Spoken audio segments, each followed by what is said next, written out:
Anaitwa Queen Fryson, na huyo unayemwona hapo ndiyo yeye Queen Fryson, ambapo leo hii alimaarufu kama bonge la dada.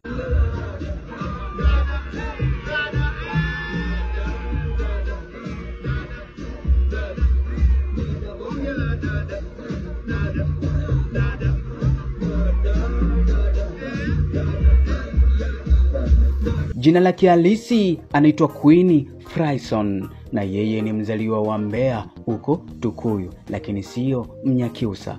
Amezaliwa mnamo mwaka 2002, yani mpaka sasa ana miaka 23. Mama yake alifariki, hivyo akalelewa na baba. Malezi yote akapewa ubabani, yani kwa baba yake. Kipaji chake cha kucheza kilianza kuonekana makanisani, yani Queen Fryson alikuwa dancer wa kwaya. Maisha yakasonga, akaanza shule hapa na pale mpaka sekondari, lakini kumbuka Queen Fryson alikuwa akilelewa upande wa kababa, alilelewa na ndugu. Hivyo alipofika form 3 ikashindikana. Baada ya yule alikuwa akimlipia ada kukwama huko nchini Kongo. Maisha mapya yalianza kwa Queen Fryson baada ya kufika Dar es Salaam, na Dar es Salaam aliletwa na babake mkubwa. Na baada ya kufika Dar es Salaam akaanza kazi za kujifunza saruni, yani saluni za kike. Lakini moyoni kwa Queen Fryson kuna kitu kilianza kunyenyuka moyoni mwake, ambapo ni kuigiza.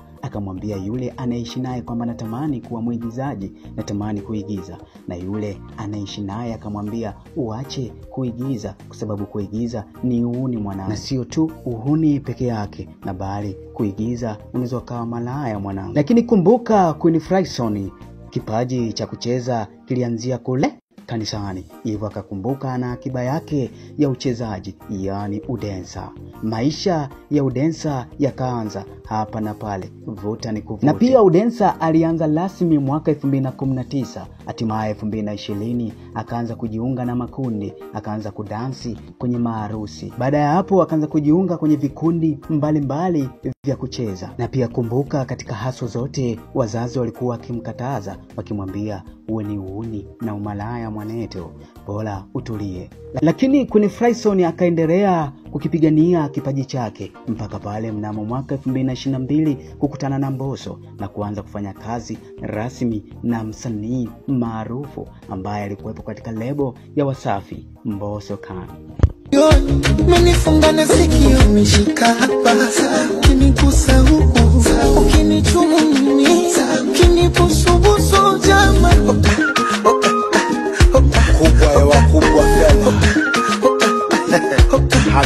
Basi bwana, Queen Fryson akalashavu kuwa dancer wa Mbosso mnamo mwaka 2022.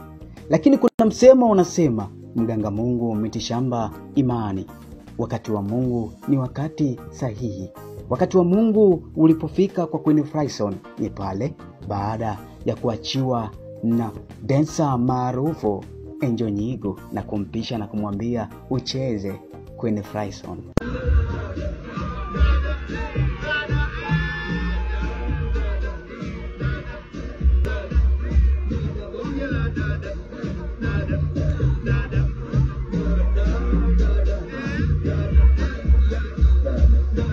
Kucheza hivyo tu Queen Fryson, basi tayari ngoma imejipa, dude limeitika, tayari yameingia mjini.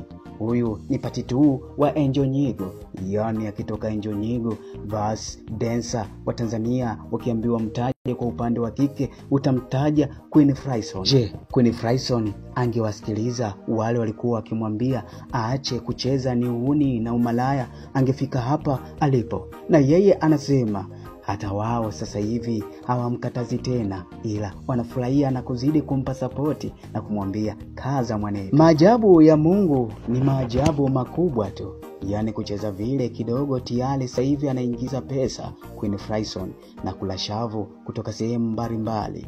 Queen Fryson ametupa somo kukipigania kile tunachokiamini. Hivyo yeye kakipigania mpaka mafanikio ameyapata, na tena ni mafanikio makubwa. Je, wewe unapigania nini? Basi amini kwa kile unachokipigania.